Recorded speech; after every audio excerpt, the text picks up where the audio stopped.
Throughout the history of the Pokemon franchise, each new generation has introduced a fresh set of legendary Pokemon. Among these, some like Groudon have consistently held a prominent position in the competitive UUbers metagame, while others such as Mewtwo has gradually faded into obscurity. As the concept of power creep continues to become increasingly evident over time, its influence on the way Pokemon are utilized has grown significantly. This shift has made it more challenging to justify using older favorites over newer and more powerful additions. Nevertheless, it is intriguing to note that certain forgotten legendary Pokemon are experiencing a resurgence in relevance, primarily within the context of the competitive UUbers tier. The UUbers tier is a subset tier stemming from the UUbers tier that takes into account the usage statistics of the UUbers Pokemon and creates a separate tier for those legendary Pokemon that have been largely overlooked and don't meet the 4.52 usage threshold. In the midst of this recording, actually, there's a substantial $300 UUbers tournament underway with over 200 entrants, to which you can be updated over on the UUbers Discord channel, which I shall pin in the comments down below and the description as well. First and foremost, I want to talk about Shaymin-Sky. Since its introduction into the competitive scene, Skyman has always been a potent force, boasting an exceptional speed, special attack, and the game-changing ability of Serene Grace. This combination made its air slashes incredibly annoying to deal with thanks to its heightened flinch chance. As alluded to earlier, Power Creep has taken its toll on this charming grass and flying type Pokemon. However, Skyman has found a new lease on life in the UUbers tier, where it is currently even under consideration for a ban due to its overwhelming presence, a development rarely associated with Skyman in the previous generations. In the UUbers tier, Skyman has emerged as a formidable threat thanks to its remarkable speed tier, outpacing nearly every opponent except for a few such as Zamazenta, Hero Form Zacian, and Dragapult. We've previously discussed how the combination of Serene Grace and Air Slash creates a lethal flinching strategy chance, but the real standout here is Seed Flare. This is a powerful grass type move that inflicts substantial damage and carries a 40% chance to reduce the opponent's special defense. With Serene Grace, however, this is to a staggering 80% chance. Skyman can swiftly dispatch opponents, particularly when they are switching into the potent Seed Flare. While its move pool isn't the most extensive, Earth Power, Dazzling Gleam, Psychic, and Terra Blast allow it to cover various popular Pokemon in the tier. Among these, Earth Power stands out as it effectively targets Steel-type Pokemon including Magearna, Dialga, and Gholdengo, which tend to switch in to resist Skyman's grass and flying type moves. Though Skyman isn't without its flaws, including issues with accuracy, priority moves, and damage output from choice scarf users like Chi-Yu, it still rather has solidified its place as a hyper-offensive powerhouse in the UUbers tier. The element of accuracy adds of a risk to its gameplay, but more often than not, it works in Skyman's favor, making it a formidable and challenging presence to handle. The Life Orb item in particular enhances its versatility, allowing Skyman to switch between moves and maintain pressure, especially when dealing with Steel-type Pokemon that may switch into Seed Flare. For those who have experienced the overused tier, Skyman's gameplay can be to the likened of that of a Pokemon similar of Baxcalibur, especially before its ban. Even though it's considered very strong and highly flexible on the offensive end,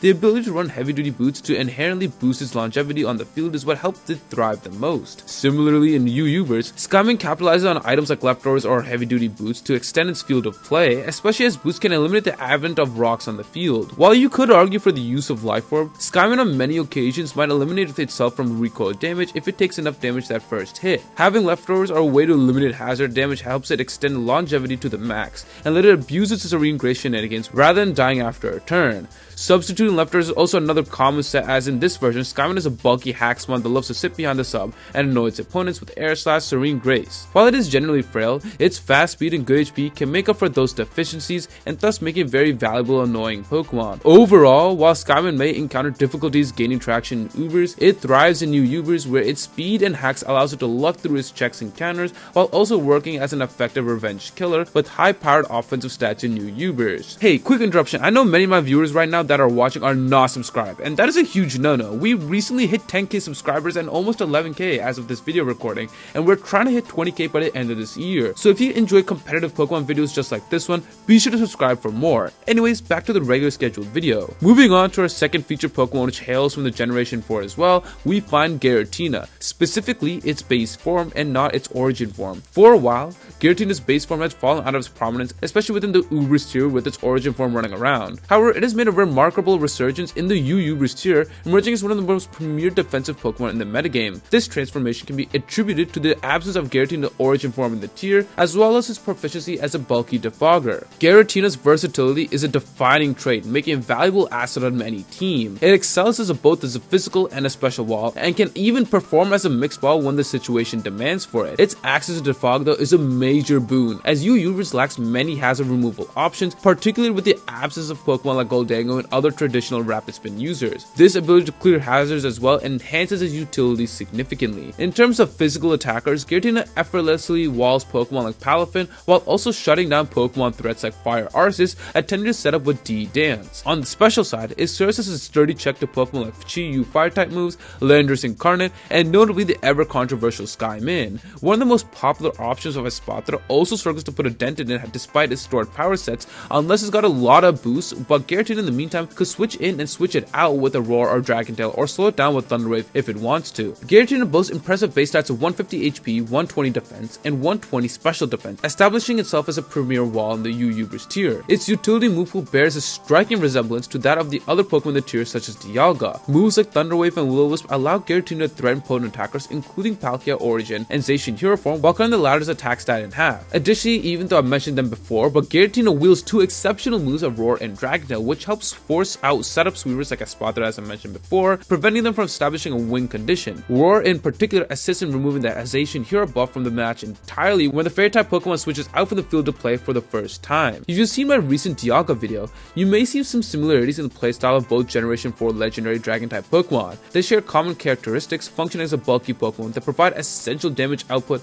and serve as a foundational utility structure for many teams. However, Giratina offers greater bulk and the ability to recover HP through rest. While rest may not be the most ideal recovery move for all Pokemon, it suits Giratina exceptionally well in contrast to its Pokemon like Dialga. Giratina's tankiness also allows it to withstand the loss of 2 turns when using rest. Its pressure ability contributes to its PP stalling strategies, particularly against moves like Seed Flare and Make It Rain, which inherently possess low PP.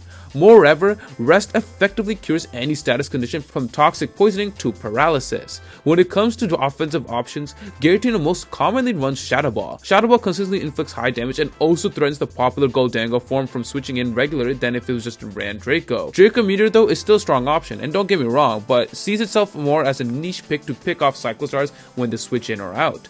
Hex is another good option which pairs effectively well with status moves like Will-O-Wisp or Thunder Wave, making it more punishing for opponents to stay in. Furthermore, Giratina's Ghost typing positions itself as one of the top responses to Cyclostar's Rapid Spin and can effectively deter the use of Shed Tail with its own moves like Draco Meteor, Dragon Tail, and Roar. Overall, Rest and Defog are essential moves for Giratina sets, with the remaining 2 move slots customizable based on the needs of your team. Options like T-Wave, Dragon Tail, and Roar offer valuable utility, contributing to Giratina's reputation as a versatile defensive Pokemon on numerous teams. Whether serving as a physical wall or mixed wall, Giratina plays a crucial role, fostering what I refer to as the Great Wall of UUbers alongside Pokemon like Dondozo and Blissey. Blissey covers special attackers, Dondozo handles physical threats, and Giratina provides that flexibility to support either side with its defog-centric bulky sets. And while Giratina is busy being that bulky wall, Shaymin is there on the opposite side running over teams with RNG and pure power.